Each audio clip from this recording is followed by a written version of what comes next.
자, 예전에 수업했던 거 쌤이 다시 한번 좀 이야기를 할 거예요. 그래서 찬 기파란가에 있는 내용, 그 다음에 정석과 이 성경교육부에 있는 내용들을 각각 좀 다 그냥 당연히 알다시피 좀 해야 되는 부분들이라 가지고, 근데 이제 생각보다 질문이 많아서 이 찬 기파란가랑 그 다음에 요 정석가는 다시 한번 좀 볼 겁니다. 자, 그래서 우리가 이 찬 기파란가에 우리 향가라고 하는 이제 문학의 갈래입니다. 향가라고 하는 문학의 갈래인데, 우리가 보통 향가라고 하면 4구체 향가, 8구체 향가, 10구체 향가 이렇게 있다고 했고요. 지금 이 찬 기파란가 같은 경우에는 10구체 향가, 그러니까 총 10줄짜리죠. 10줄짜리. 자, 그래서 10구체 향가에 해당하고요. 자, 이 19체 향가는요, 기서결의 3단 구성을 가지고 있고, 그 다음에 결사의 첫 어절은 감탄사를 이루고 있죠. 자, 그래서 찬 기파란가 같은 경우에는 몇 줄로 나뉜다. 자, 첫 줄부터 5줄까지가 기, 그 다음에 6째 줄부터 8째 줄까지가 서, 그 다음에 마지막 9행, 10행이 결입니다. 이거 여기 중간에 기와 서는요, 좀 달라질 수 있어. 4줄, 4줄일 수도 있고 3줄, 5줄일 수도 있어. 찬 기파란가 이 해석본 말고 다른 해석본 있거든. 다른 해석본은 3줄, 5줄로 나뉘어요. 근데 마지막 2줄은 항상 고정이야. 이 마지막 2줄은 항상 결사야. 그래서 이 마지막 2줄 결사의 제일 첫 어절 2글자가 바로 감탄사로 이제 보통 많이 글자가 적히죠. 자, 그래서 이 현대어풀이로 생각을 하는 게 아니라 여러분들 기본적으로 얘네를 보고 그냥 이게 떠올라야 돼요. 근데 여러분들 이걸 보면서 바로바로 이게 우리 지금 말로 안 떠오른단 말이야. 그럼 어떻게 해야 되는데? 그냥 본문 마치 이 현대어풀이를 외우듯이 알고 있어야 돼요. 외우듯이 알고 있어야지 여기 있는 걸 보면서 아, 이게 이 말, 이게 이 말, 이게 바로 떠오릅니다. 알겠죠? 자, 다시 자, 이 향찰이라고 하는 문자는 우리 한자의 뜻과 의무로 구분해가지고 우리말 어순으로 이제 배치를 한 겁니다. 그래서 향찰로 쓴 문자, 그러니까 문학이 왜 우리나라 문학이라고 얘기할 수 있는데 라고 하면은 분명히 쓰기는 한자를 썼지만 어떻게 사용했기 때문에 마치 우리말처럼 사용했기 때문에 이 문학 작품에는 뭐가 들어있다? 우리나라 사람의 정신, 그러니까 우리 한반도의 정신이 들어있다 라고 이제 볼 수 있는 겁니다. 자, 그래서 지금 기파랑이라고 하는 화랑을 예찬하는 노래다 라고 해서 이제 충담사라고 하는 승려가 지었고요. 승려가 이 기파랑이라고 하는 화랑을 이제 그리워하고 또는 이제 그 사람의 정신을 존경하고 따르고자 하는 마음으로 썼다라고 지난주에 얘기를 했습니다. 자, 그래서 요거를 보면서 그냥 바로 떠올라야 돼.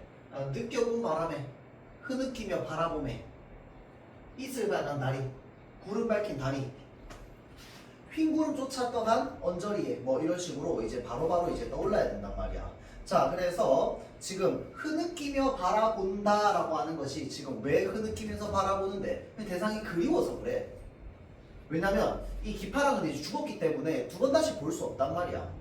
자, 그래서 이제 그 대상을 흐느끼면서 그리워하면서 바라보되, 자, 이슬 밝힌 달이라고 하면 이 달이 실제로 화자의 눈에 보이는 게 아니라고 했어요.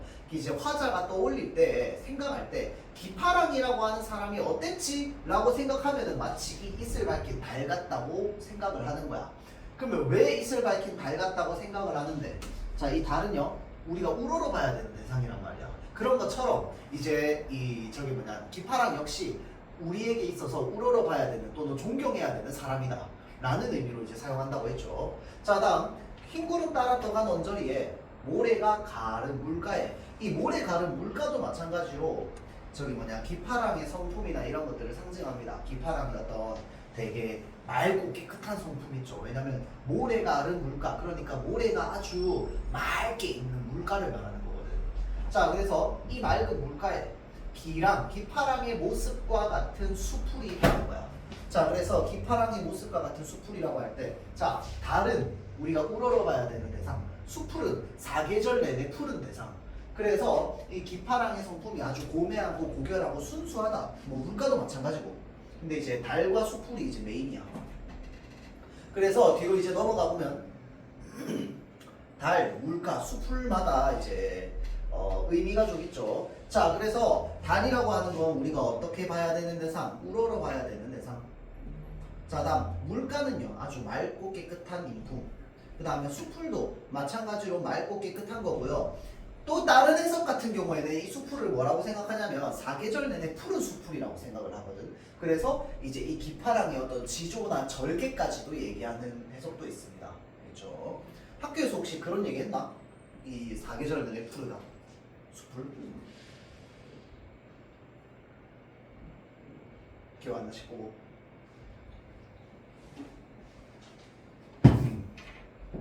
그런 해석도 있긴 합니다. 알겠죠? 근데 이제 여기에 지금 자습서에 나와 있는 건 그냥 맑고 깨끗 정도로만 나와 있는데 학교 선생님 필기가 좀 중요해요. 이거 향가 파트는 선생님이 이제 그 어떤 해석본에 어떤 걸 가져오느냐에 따라 좀 달라질 수 있기 때문에 자, 다음 자, 이론의 자갈벌에서라고 하면 이 자갈벌이 바로 뭐라고 했어? 화자가 있는 위치라고 했습니다. 이 자갈벌에서 기파랑께서 지니시던 마음의 끝을 쫓고 있겠다라고 하는 부분에서 내가 기파랑의 정신을 따르겠다. 자, 그래서 지금 보면은 낭이 지니시던 마음의 끝을 쫓겠다라고 얘기하는 거야. 알겠죠? 학교에서 혹시 이거 시험 칠 때 요거만 나온다 뭐 이런 얘기는 안 했었어? 보통 한 고등학교 2학년 시험 정도 되면 현대어풀이 안 넣어주는 것도 일반적이거든. 현대어풀이 없이도 이걸 읽을 수 있을 정도가 좀 되게끔 나는 해놓는 게 맞다고 봐요. 학교 선생님이 별다른 뭐 얘기가 없었다면 안 준다고? 그럼 당연히 이거 당연히 보고 알아야 되는 거고. 알겠죠? 자, 그래서 이론의 자갈벌에서 이게 지금 자갈벌이잖아.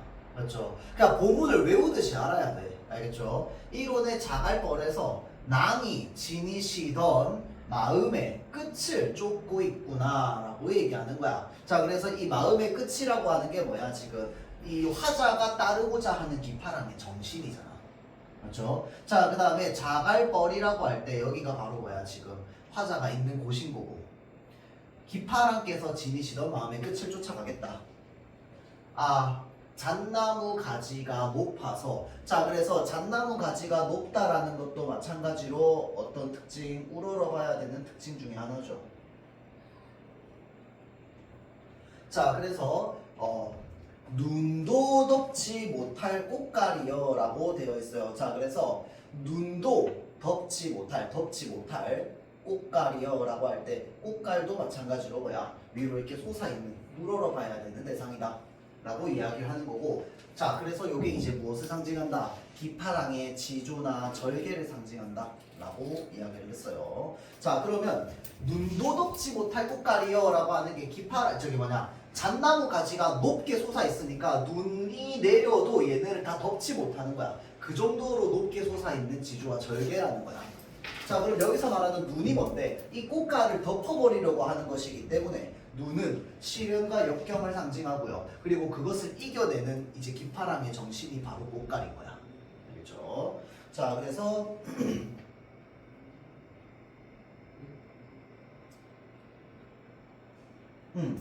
자, 꺾이지 않는다. 눈에 덮여도 보인다.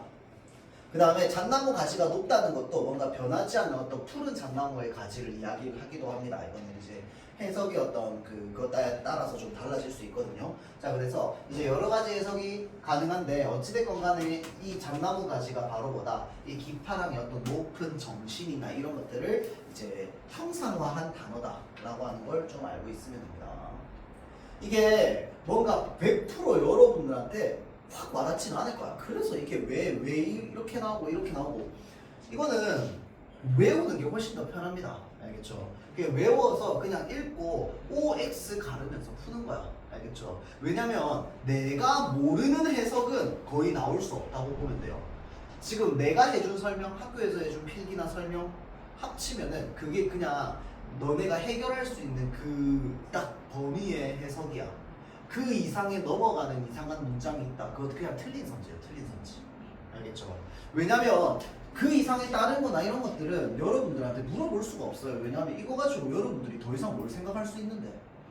그러니까 예를 들어서 빛의 호위나 그 다음에 모두에게 복된 새 이런 현대소설 생각해보세요. 현대소설은요 그냥 뭐 필기 안 돼 있다 하더라도 우리가 글을 읽고 아, 이 행동이 이 인물이 이 상황에서 이런 마음을 가졌겠구나, 필기 안 했어도 충분히 문제 나오고 우리가 유추해 볼 수 있어. 아 이런 생각을 했었을 수도 있겠다라고 하는 것들을.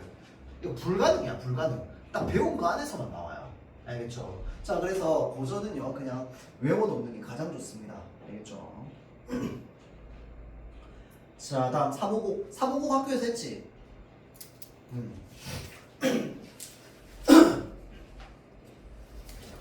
자 마찬가지로 고려가요고요. 자 호미도 날이지만은 낫같이 들리도 없으리이다 라고 해서 자 호미는 아버지의 사랑 낫은 어머니의 사랑. 호미는 크기가 요만해 낫은 크기가 이만해.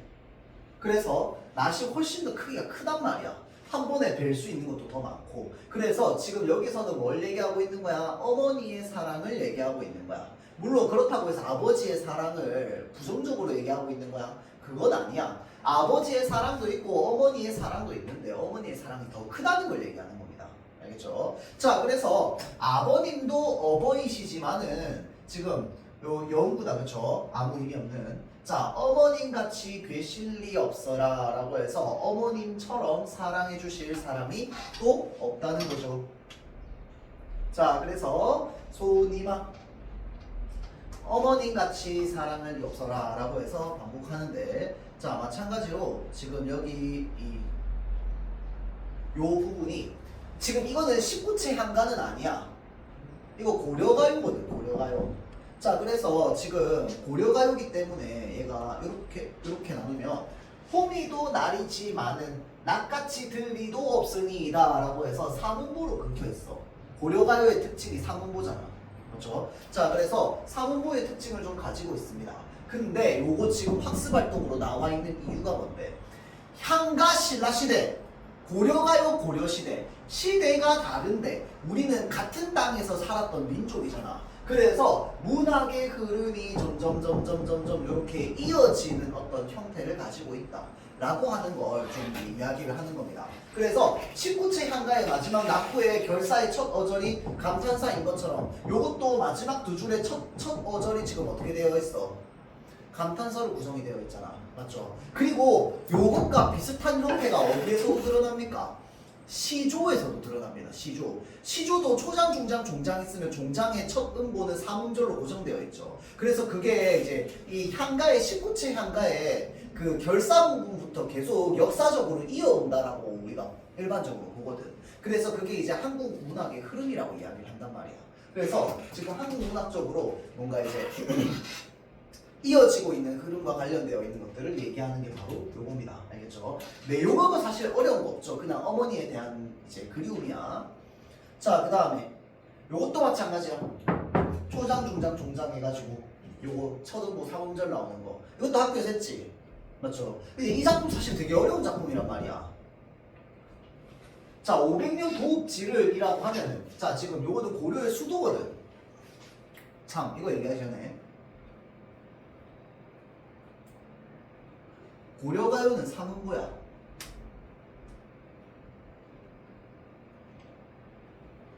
시조는 몇 음보입니까? 4음보죠, 4음보. 그리고 음보율만 있는 게 아니고 이걸 이제 음보가 만들어낸 율격이라고 해서 음보율이라고 하죠. 근데 시조는 뭐도 있어? 음수율도 있습니다. 음수율이라고 하는 건 글자 수로 만들어내는 음율이잖아. 근데 이 시조가 대표적으로 진짜 음수율이 잘 드러나는 시 중에 하나거든요. 500년 도읍지를 필마로 돌아드니 세 글자 네 글자 세 글자 네 글자.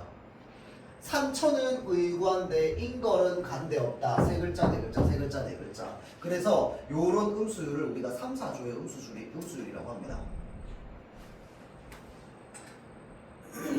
이게 고려 시대 때 쓴 이제 초기 시조라 가지고 글자 수와 관련되어 있는 이 음수율이 진짜 되게 철저하게 지켜져 있는 작품 중에 하나야.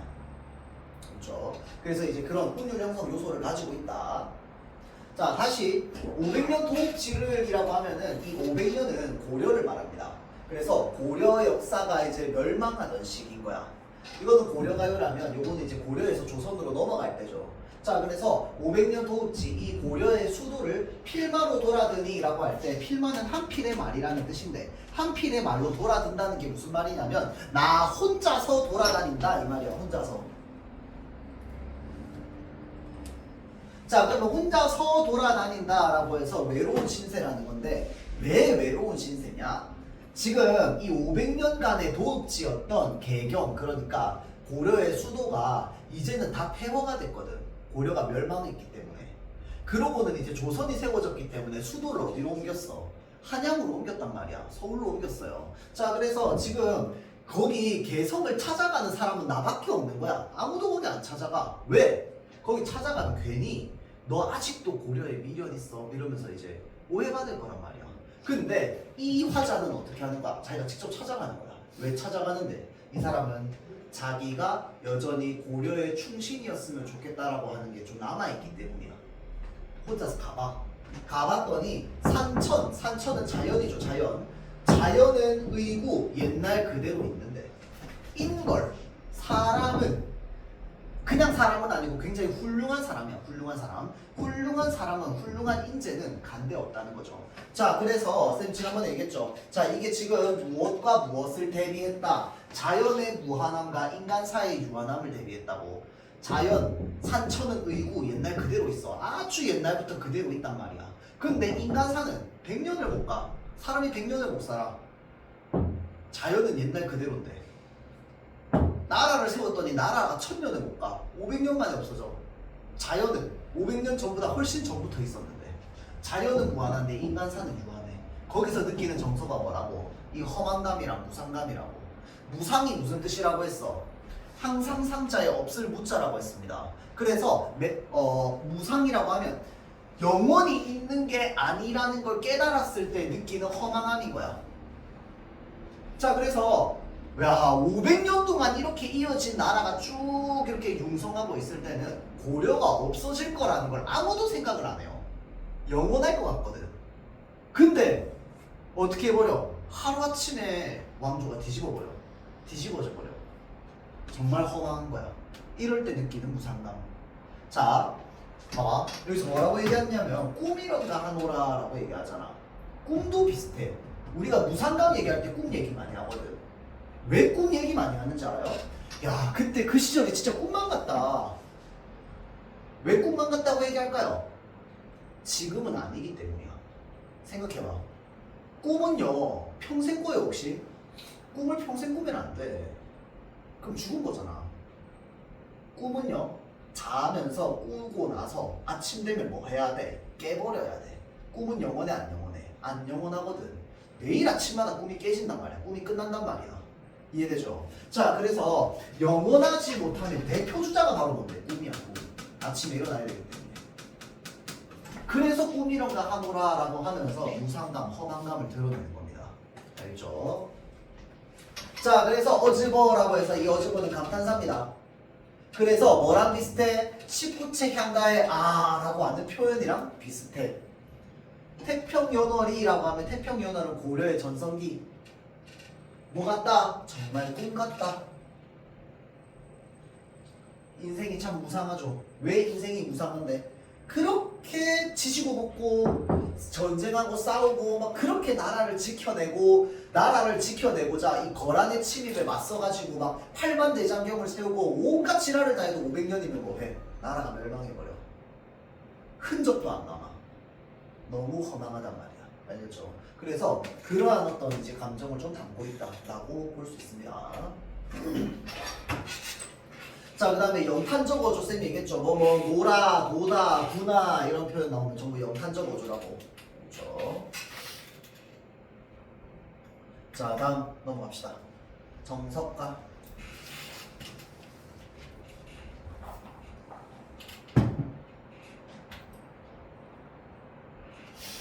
자, 다음 고려가요. 내가 고려가요를 보고 민중의 문학이라고 얘기하는 이유는 뭐냐? 향가. 민중이 쓸 수 있다 없다? 없습니다. 향가 문법이 너무 어려워요. 우리 지금 사람이 현대인들도 보면서 문법을 어려워하는데 한자를 음과 뜻으로 나눠가지고 그냥 한자를 쓰는 것만 할 줄 해서 알아서는 되는 게 아니야. 문법적인 이해도 있어야 돼요. 누구만 썼다? 귀족들만 쓰거나 충담사가 뭔데? 승려잖아. 그때는 승려가 되게 높은 직이야. 왜? 그때 불교사였잖아. 자, 그래서 그런 사람들만 쓸 수 있었어요. 근데 고려가요는 뭐야? 기록이 안 돼 있어. 전부 뭔데? 말로 불렀거든. 사람들이 다 노래로 부른 거야. 우리가 알고 있는 지금 교과서에서 배우는 고려가요 있죠. 이런 고려가요는 못해도 한 400년, 500년 가까이를 그냥 입에서 입으로만 불렸던 노래인 거야. 그 말은 무슨 말이냐면 자, 전국적인 히트곡이었다는 뜻입니다. 그런 애들만 남아가지고 지금 우리가 기록해서 배우고 있는 거야. 그 전에 훨씬 더 많았겠지. 수백 년 동안 다 없어진 거야. 왜? 우리가 당시에는 우리 말을 기록할 문자가 없었기 때문에 고려가요를 한자로 적는 게 가능했을까요? 안 돼. 왜냐면 우리 말의 맛이 안 살아있단 말이야. 알겠죠? 자, 그래서 이 고려가요는 입으로 부르는 노래이기 때문에 기본적으로 이제 구전이 됩니다. 노래로. 자, 입에서 입으로 불리다가 언제 기록됐다고? 훈민정음이 창제된 이후에 기록이 된 겁니다. 그래서 우리가 고려가요부터는 현대어풀이를 안 주는 대표적인 이유가 뭐냐면 우리가 고등학교 1학년 때 배웠던 그 중세국어 문법 그대로 적혀있거든. 별해 이게 뭔데? 원래는 별이야. 그리고 애는 원래 애거든. 부사격조사. 히읗은 뭔데? 히읗 종성체언. 기억나요? 우리가 다 읽을 수 있는 거거든. 실제로 이미 문법을 배웠기 때문에 중세국어 문법을. 그래서 보통 이제 현대어풀이를 고려가요부터는 잘 안 적어줍니다. 알겠죠? 다시 위로 올라가서 자, 그게 뭐 때문이다? 훈민정음 창제 이후에 기록된 거기 때문입니다. 자, 다음 훈민정음 창제 이후에 기록된 그 이후에 뭘로 쓰였던 흔적들이 있다. 일부는 궁중가요로 사용된 흔적이 있다. 이거 얘기했어요. 자, 그래서 우리 정석가에서 궁중가요로 사용되었던 흔적이 바로 뭔데? 요거야. 정석가는 사랑노래란 말이야. 그런데 요 1년 우리가 서사부분이라고 하죠. 이 세 줄은요 밑에 나오는 내용이랑 연관성이 1도 없습니다. 이 서사는요 밑에 나오는 이 본 내용이랑은 아무 상관없이 그냥 갑자기 임금 얘기를 하는 거야. 왜 하는데? 그 전에는 고려시대 때는 실제로 이거 없었어. 이 세 줄이 서사가 없었어. 이 세 줄이 없었고 밑에만 있었던 거야. 민중들이 그냥 여기서부터만 불렀고 요 세 줄은요 조선시대 때 궁중가요로 쓰면서 앞에 전주를 좀 넣어야 되는데 전주를 어떻게 만들지?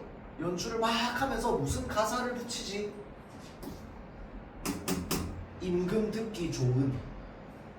지금 어차피 궁궐에서 부를 건데 궁중가요니까 조선시대 때야. 고려가요 말고 그 고려시대 말고 고려가요지만 자, 조선시대로 넘어와서는 이 노래를 궁중에서 부를 때 부르면 어차피 임금께서 들을 텐데 임금께서 들을 때 좀 듣기 좋을 만한 얘기를 해주면 훨씬 더 좋아하지 않을까?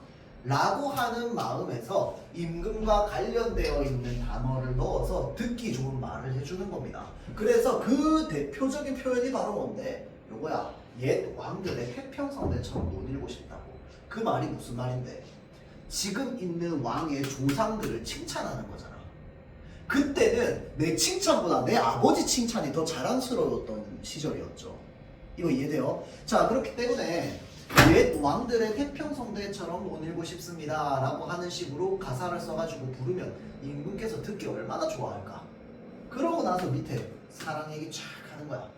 이해되죠? 자, 그래서 우리가 요 부분을 보면서 뭐라고 해석할 수 있다?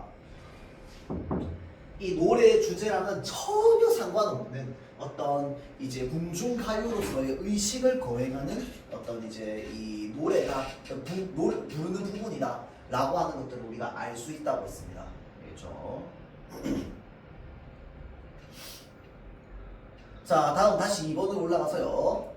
사문보의 율격을 가지고 있어요. 그리고 이 사문보의 율격은 우리가 일반적으로 민요적인 율격이라고 보통 얘기하죠. 민요적인 율격. 자, 그 다음 후렴구의 사용. 자, 우리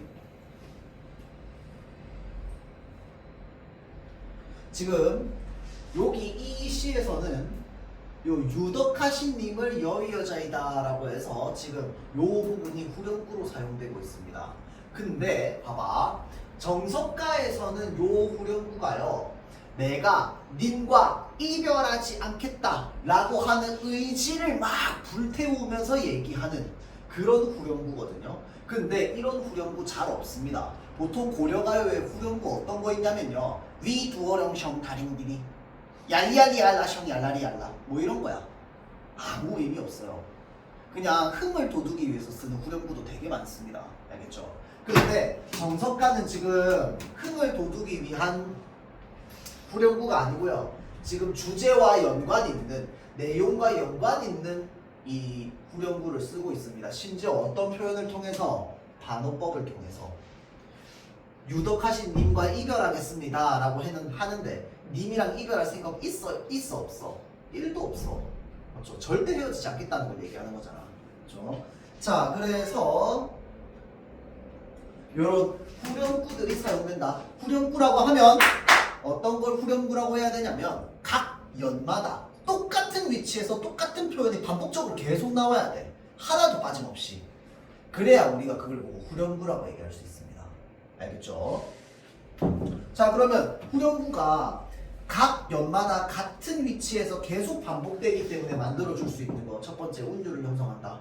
두 번째, 형태적인 안정감을 가져다준다. 세 번째, 연과 연을 구분해주는 게 가능해진다. 그래서 네 번째, 고려가요의 가장 큰 특징, 분연체, 연이 구분되어 있다는 거야. 이 얘기 왜 하는데? 고려가요 이전까지는 연이 구분된 적이 없었어. 아까 찬기파랑과 기서결의 구조로 되어 있다고 했잖아. 걔네는요, 내용으로 나눈 거지 형태로 나눈 게 아니야. 기파랑과는요, 보면 연이 안 나눠져 있어요. 뭘 나눈 적이 없어. 그냥 일자로 쭉이야. 일자로 쭉. 일자로 쭉. 어디 안 나눠져 있어. 내용으로 나눠보니 5, 3, 2 이런 식으로 나뉘는 거야. 알겠죠? 자, 그래서 한 번도 연이라고, 연 구분이라고 하는 게 있지 않다가 고려가요로 들어오게 되면서 연의 구분이 생기게 됩니다. 알겠죠? 그래서 우리가 그거를 분연체 특징이라고 이야기를 하죠. 자, 그러고 나서 지금 이제 다시 내용으로 좀 돌아오면은, 자, 음성상징어 삭삭기 뭐 이런 것들 사용되어 있고요. 자, 그 다음에 나난 이런 표현이 있단 말이야. 그래서 나난 이런 표현들이 바로 뭔데? 우리가 흔히 얘기하는 여음구 또는 조음구라고 이야기를 합니다. 아마 근데 학교에서 여음구나 조음구나 별 차이 없다, 뭐 그냥 똑같은 걸로 보면 된다, 뭐 이런 식으로 아마 얘기를 할 텐데 그렇게 얘기하시던가요? 비슷하다. 비슷하다까지 했어요. 맞아, 원래 다르긴 해. 다르긴 한데 우리 고등교육 과정에서 그냥 똑같이 봐도 상관없다 정도를 볼 겁니다. 여음구의 특징은 뭔데? 흥을 돋우기 위해서, 뭔가 리듬을 맞추기 위해서, 박자를 맞추기 위해서 딱 여기 비어있는 부분에 탁탁 넣어가지고 흥을 돋우기 위함이야. 실제로 의미는 가지고 있어, 안 가지고 있어? 안 가지고 있어. 의미는 없어. 그리고 어떤 연애는 나오고요, 어떤 연애는 안 나옵니다. 그래야지 여음구야. 알겠죠? 매 연마다 똑같은 위치에 나온 그건 뭔데? 그건 후렴구야. 알겠죠? 자, 그래서 지금 가느다란 모래, 아주 고운 모래 벼랑에 구운 밤 닷되를 심는다고. 그러면 싹이 나 안 나? 원래는 안 나야 돼. 구웠으니까 불로. 맞죠? 자, 근데 그 밤이 꿈이 돋아서 싹이 나야지만 내가 유덕하신 님과 이별하겠다는 거죠. 그래서 실제로 싹이 날 리가 죽어도 없기 때문에 그런 일은 안 생겨. 맞죠? 그래서 결국은 내가 님과 이별하지 않겠다 라고 하는 것을 지금 이제 얘기하고 있다. 강조해서 얘기하고 있는 거죠. 자, 그 다음에 옥으로 연꽃을 새기고요. 그 바위 위에 적주합니다. 그 꽃이 새송이 핀다면 유덕하신 님을 이별하고 싶습니다. 그래서 이제 지금 생각해보면, 자, 바위 위에 적주합니다까지는 생각해보면 그냥 바위 위에 이렇게 접붙일 수 있어. 접주라고 하는 게 접붙이는 거잖아. 맞죠? 물론 이제 접붙인다라고 하는 말 자체는 원래는 생물한테 써요. 무생물한테 쓰는 건 아니고. 근데 만들어서 붙이는 건 가능하겠지. 맞죠? 자, 근데 실제로 그러면 불가능한 상황은 뭐가 불가능한 상황이야 라고 하면은 진짜 좀 상세하게 나누자면 꽃이 피어나는 것. 이게 진짜 진짜 찐으로 불가능한 상황이지. 맞죠? 옥으로 연꽃을 만들었는데 어떻게 꽃이 펴? 그 다음 무쇠로 천릭을 만들어서 철사로 주름을 박아. 만들려면 만들 수 있지.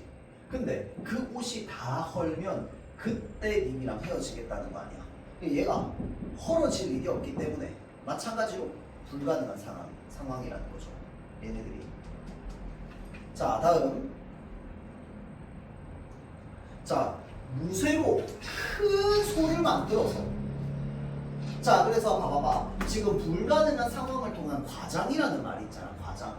이렇게 쇠로 이렇게 소를 만드는 게 뭐 말은 가능하지. 말은 가능한데 실제로 만들려고 하면 얼마나 힘들겠니?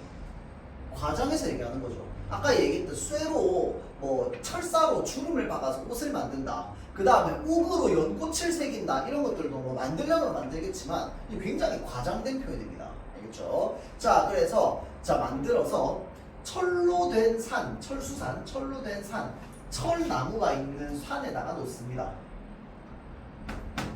마찬가지로 과장된 표현이야. 왜? 실제로 이런 게 없단 말이야. 그리고 그 쇠소가 철로 만들어진, 쇠로 만들어진 풀을 먹어야 그때 내가 님이랑 헤어지겠다. 자, 불가능한 상황. 자, 그 다음에 이것도 사실 불가능한 상황 좀 애매하긴 한데 어찌됐건 이제 좀 과장된 표현이다 정도로 볼 수 있을 겁니다. 그렇죠? 자, 그 다음 마지막 구슬이 바위에 떨어진들. 끈이야 끊어지겠습니까? 천년을 외로이 살아간들 믿음이야 끊어지겠습니까? 자, 그래서 우리 사랑은 마치 뭐 같다? 이 끊어지지 않는 끈 같다. 구슬이 바위에 떨어지면 구슬은 쨍그랑 깨지는데 끈은 안 끊어진단 말이야. 구슬만 깨지지. 그렇죠? 자, 그래서 끈은 안 끊어진다라고 하면서 지금 우리의 믿음, 우리의 사랑은 절대 끊어지질 않을 거라는 이제 강한 어떤 확신이나 이제 우리 사랑이 영원할 거라고 하는 믿음, 이런 것들이 좀 드러나죠. 자, 그래서 요 구절의 표현이 뭐랑 똑같다고 했어? 요 44페이지. 근데 내가 이걸 그때 안 했었구나. 44페이지 밑에 보세요. 자, 고려가요 중에 서경별곡이라고 하는 게 있어요. 서경별곡. 자, 서경별곡에 이게 서경별곡이 1년, 2년, 3년으로 구성되어 있는데 이게 2연 부분이거든. 그러니까 2연이라기보다는 그러니까 연은 이렇게 끊어져 있어. 근데 얘가 이렇게 연이 끊어져 있는 게 길이가 좀 길어가지고 전체 작품 길이가 길어서 얘를 이제 그냥 1절, 2절, 3절 정도로 나눌 수가 있거든. 내용이 좀 달라져서. 그래서 이게 지금 중간에 2절 부분에 있는 내용이라고 보면 됩니다. 뭐랑 똑같아? 정석가 내용과 동일합니다.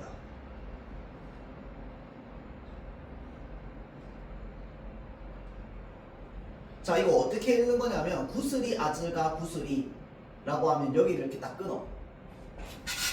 구슬이 아질가, 기틴들 아질가, 즈문에를 아질가 라고 해서 얘는 반복이거든. 그래서 실제 내용이랑은 상관없어요. 그냥 앞 뒤에 나오는 내용을 한번 두 번 더 얘기해가지고 반복하는 거야. 그러면 실제 내용은 어디냐면 여기서부터 시작이야. 뒤에 위 두어랑 형 다림디리 이거는 뭐야? 후렴구잖아. 아무 뜻 없는. 그럼 얘는 빼. 그래서 여기에서 실제로 요거 뜻 없고요. 요거 뜻 없어요. 뜻은 요거밖에 없어. 요거만 읽으면 돼. 그래서 이렇게 해야지 사문보야. 구슬이 바위에 떨어진들. 끈이야 끊어지겠습니까? 즈문회를 천년을 외로이 살아간들. 이런 식으로 되는 거야. 알겠죠? 자, 그래서 구슬이부터 이렇게 해서 사문보입니다. 그래서 요거 다 빼고 그냥 요거만 읽으면 돼. 알겠죠? 이렇게만 읽으면 어떻게 되는데?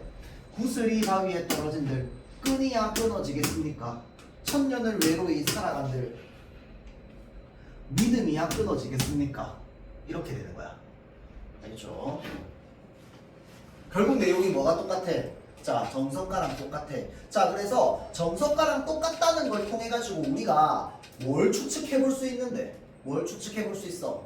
당시에 이 구절, 그러니까 천년을 외로이 살아간들 믿음이야 끊어지겠습니까? 라고 하는 이 표현이 그때 당시에 유행하던 밈이었던 거야.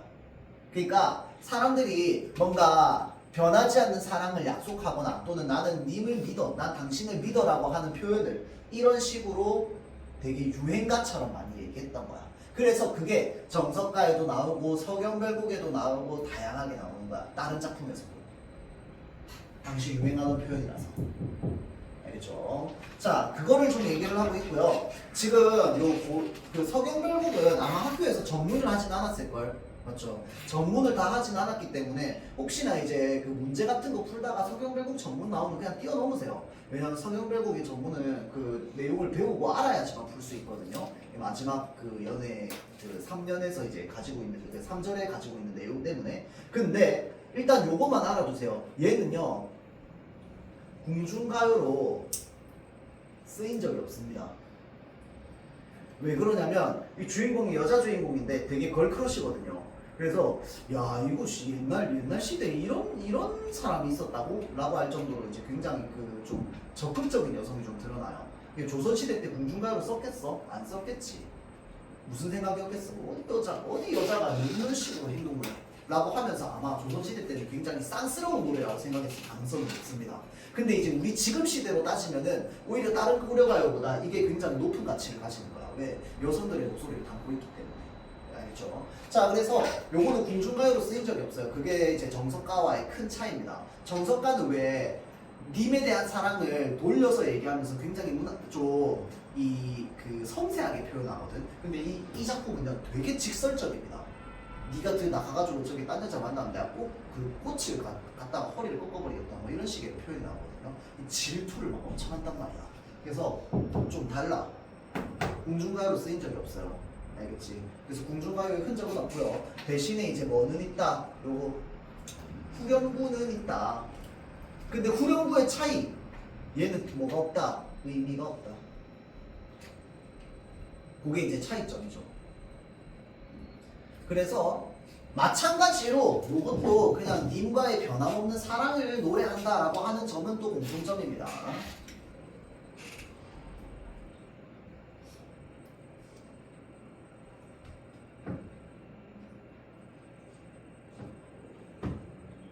자, 다음 없구나. 자, 아까 쌤이 나눠줬던 요 문제 좀 봅시다.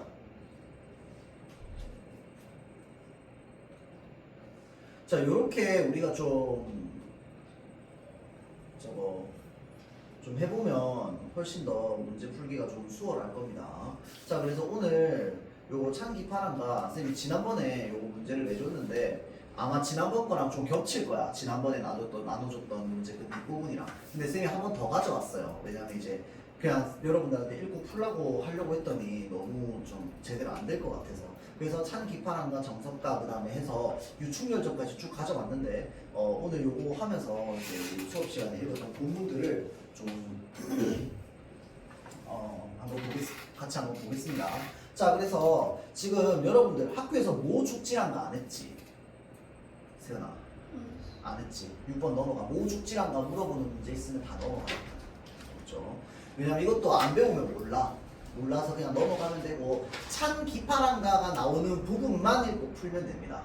알겠죠?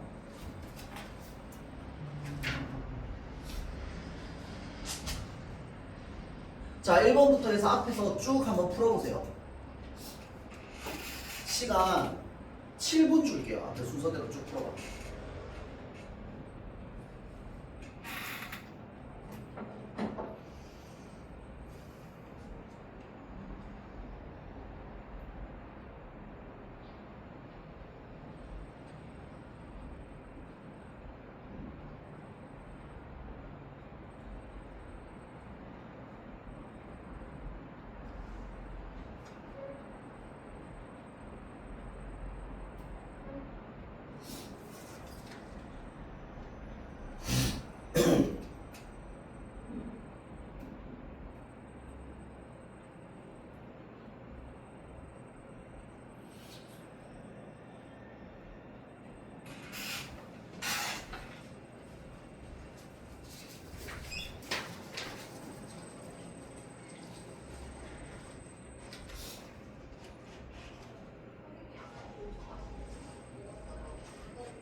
자, 앞에 보세요. 거기까지.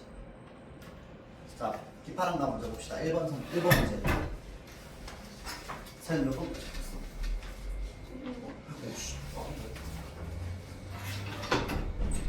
7만 원. 자, 봅시다. 1번 문제. 자연물의 속성에 주목한다. 그러면 자연물의 속성이 뭔데? 어떤 자연물의 속성을 말하는 거야? 깨끗, 맑음. 대표적인 자연물이 뭔데? 달, 물가, 숲풀. 속성에 주목해서 대상에 고매한 인품을 예찬하고 있다. 맞는 말이겠다, 그쵸? 자, 이 시에요. 계절감이 드러나는 단어는 없습니다. 알겠죠? 자, 다음 3번. 대화의 형식을 빌려서 화자의 내면적 갈등을 우회적으로 표현한다. 대화도 없고요. 내면적 갈등을 우회적으로도 없습니다. 혹시 찬 기파란가에 이 해석 말고 다른 해석을 선생님이 얘기한 적 있어? 다른 해석본 얘기한 적 없어? 다른 해석본 기억이 안 나는 거 없는 거야? 안 나요? 이거 기파란가 요 교과서 말고 다른 해석본은 대화의 형식이 있어요. 대화의 형식은 있다고도 해석할 수 있어. 근데 뭐가 어찌됐건 간에 그 대화의 형식에서도 내면적 갈등은 드러나지 않습니다. 대화의 형식이라 하더라도 기파란을 예찬하는 건 변하지 않거든. 알겠죠? 자, 다음 4번. 선의적 표현을 사용하여 화자가 지향하는 삶의 태도. 자, 화자가 지향하는 삶의 태도는 이제 기파랑의 모습을 따르겠다는 거겠죠. 그렇죠? 근데 서리법을 사용한 건 없습니다. 과거 회상도 없고 현실과의 거리감도 괴리감도 없죠. 자, 다음 2번. 자, 기억에서 미움에 대한 이해. 기억은 달이죠, 달. 자, 화자가 어떻게 봐야 되는, 우러러 봐야 되는 대상이라고 해서 달이라고 했죠. 기파랑이 고매한 자태를 상징한다. 그러면 맞는 말이겠죠. 그 다음 2번. 니은 기파랑의 맑고 깨끗한 모습을 떠올리게 하는 매개체. 니은 수풀. 이거 아까 기파랑의 모습을 떠올리게 하는 어떤 매개체라고 했습니다. 자, 그리고 이 수풀이라고 하는 게 이제 화자가 생각할 때 기파랑의 정신이 어떻지? 라고 생각하면 이 물가에 있는 수풀이 빡 떠오르는 거야. 그 정도로 맑은 사람이다. 이렇게. 자, 그래서 깨끗한 모습을 떠올리게 하는 매개체다. 맞는 말. 자, 다음 기파랑의 원만하고 강직한 성품. 디귿. 자, 지금 잠깐만, 원만하고 강직한 성품.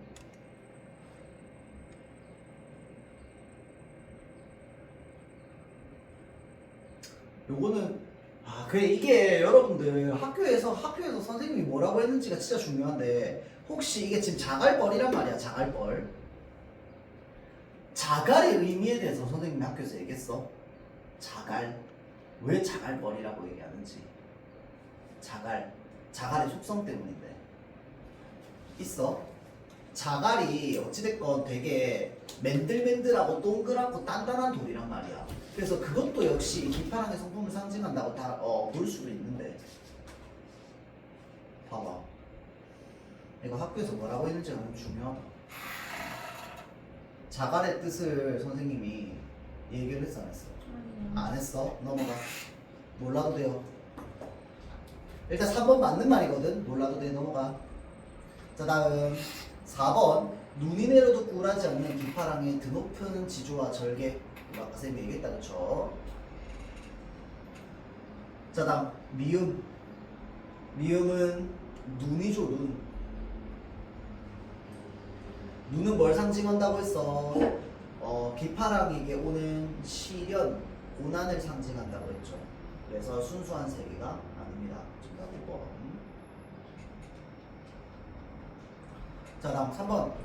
보기를 바탕으로 윗글을 감상한 내용으로 적절하지 않은 것. 자, 향가는 신라시대의 향찰로 표기된 시가로 그 중에 19채 향가는 기서결의 상당 구성을 취한다. 자, 대상에 대한 추모와 예찬을 문학적으로 형상화하고 있다. 봅시다. 1번 선지. 기에서 화자는 달, 구름, 물가 등의 자연물을 통해서 기파랑의 모습을 떠올리며 그리워하는 정서를 드러낸다. 완전 맞는 말이죠. 이게 진짜 정석적인 해설이야. 정석적인 해설. 자, 다음 2번. 서에 있는 서에서 화자는 자갈벌에서 난이 지니시던 마음의 끝을 쫓겠다고 하며 기파랑의 뜻을 따르겠다. 그것도 그대로 쌤이 필기했던 내용이 있다. 그쵸? 다음 세 번째. 결에서 화자는 아야라고 하는 감탄사를 배치해서 자신의 감정을 집약하는 방식으로 19채 향가의 정제된 형식을 갖추고 있다. 맞나요? 또 맞죠? 자, 그 다음 4번. 결에서 화자는 기와 결에서 전개한 이제 기파랑에 대한 찬양을 마무리하고 그의 드높은 기상을 예찬한다. 드높은 기상을 예찬하는 표현이 바로 뭐야? 잣나무 가지죠. 찬양을 마무리하는 거. 자, 다음 5번. 식팽에서 화자는 꽃가를 통해서 기파랑을 추모하며 슬픔의 정서를 극복하고 자신의 이상향에 도달할 수 있다?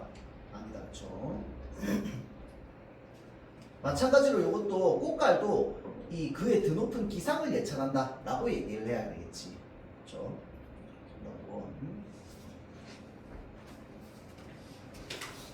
자, 4번. 화자의 공간이동에 따라서 대상의 특징을 묘사하고 있다. 생각해봐. 이 시에 화자의 공간이동 있어 없어?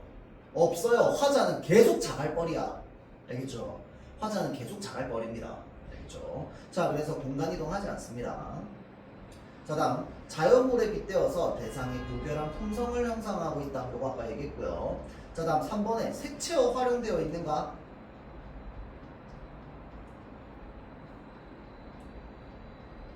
색채어 활용되어 있어?